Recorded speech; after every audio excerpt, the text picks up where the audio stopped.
Let's quickly cut across and listen into the Union Home Minister Sushil Shinde in Lok Sabha. At 6:58 p.m. and 7:01 p.m.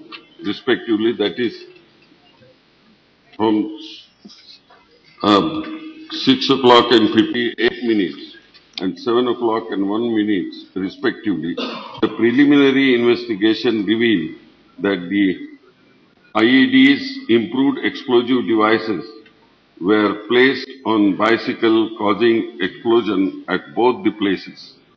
A total of 16 persons died and 117 were injured, out of which 4 are critically injured.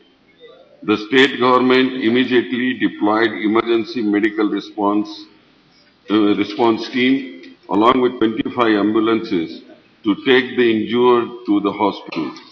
The state police and the team of NIA from the National Investigation Agency branch office at Hyderabad immediately reached the place of occurrence and cordoned off the area and collected the evidence.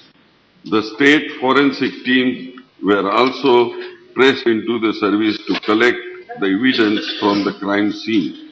A team of NIA led by IG and the post-blast investigation team of NSG were sent to Hyderabad from Delhi at 9:30 p.m. yesterday by special plane and reached Hyderabad at 11:30 p.m. yesterday only.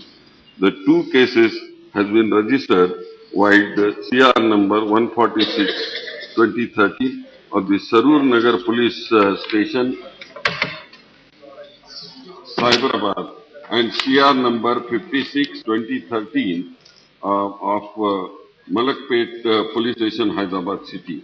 The NIA, National Investigation Agency, will investigate the case in conjunction with the Andhra Pradesh Police. Today, early morning, I, along with Home Secretary and DG National Investigation Agency, went to Hyderabad and reviewed the situation with the Governor, Chief Minister, Chief Secretary, DGP, Commissioner of Police and other senior officers.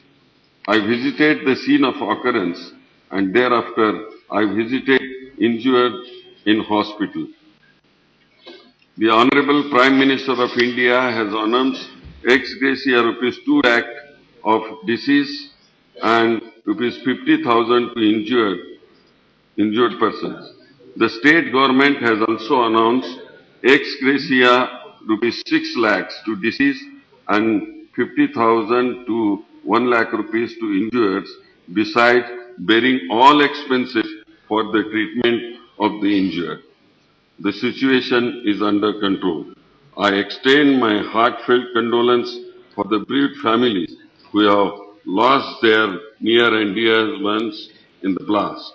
The government is committed to combat such cowardly terror attack, and it shall make all possible efforts to apprehend the perpetrators and masterminds behind the blast and ensure that they are punished as per the law.